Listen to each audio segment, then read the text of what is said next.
உண்டு. நமது பெரியாருக்கு வகுத்து தாகுறுப்பொரு தாய் உண்டு. பொங்குட்ட வேங்கை போல் நிமிர்கின்ற பானை உண்டு.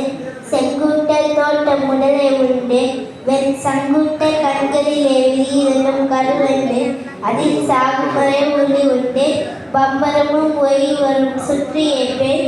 இவரோ பதுகரமாய் போன பெண் பம்பரமாய் சுற்றி வந்தார். எரிமலையாய் சிறுதலால் இயற்கை கூற்றாய் எதிரிகளை நடுங்க வைக்கும் இடி ஒலியால் இவைகளை தீட்டு கெட்டும் கொடுவாளா இவனுக்கே மறுப்பு சொன்ன எங்கசாலால் எப்போது பேசுகின்ற ஏனஸ்கி சக்கரிசா ஏனென்று கேட்பதில் வயனென்று வாழ்வையா என் பெரியார் வந்திருந்தார். நன்றி.